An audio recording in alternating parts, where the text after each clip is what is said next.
Bonjour à tous les habitants de la 4e circonscription de l'Essonne.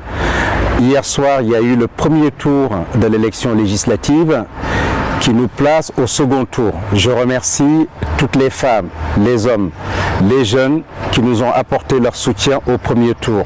Le premier tour, c'est fait pour faire son choix. Le deuxième, il faut qu'on vote évidemment pour ce qu'on souhaite pour notre circonscription, mais aussi pour notre pays.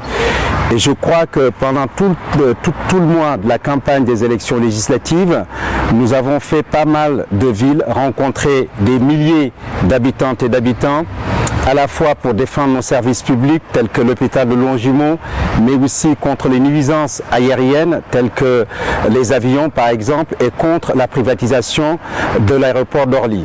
C'est aussi pour désengorger l'A10 et avec la gratuité de la portion de l'autoroute A10. Il y a plein de sujets et nous souhaitons évidemment travailler tous ces sujets avec l'ensemble des habitants de nos circonscriptions. Et je compte évidemment sur toutes les candidates et tous les candidats qui ne sont pas qualifiés au second tour de cette élection. Ensemble, je crois, nous pouvons construire, bâtir une autre approche pour un député qui soit de proximité, qui habite sur le territoire, qui aime l'ensemble des habitants, qui travaillera demain avec l'ensemble des élus de notre territoire. Notre circonscription est composée de 30 communes. Évidemment, il y a beaucoup de villes rurales, mais aussi une autre ville qui est beaucoup plus importante comme Longjumeau. Et c'est une richesse pour nous toutes et tous.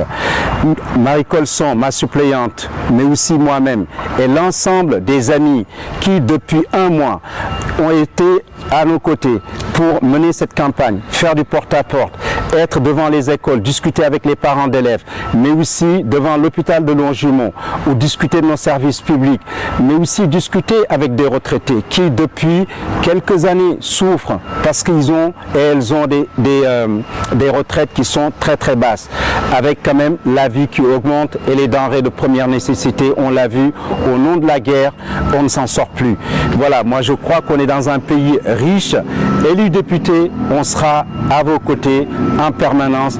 Évidemment, on n'est pas député que de sa circonscription parce qu'on sera amené demain à voter des lois de la République.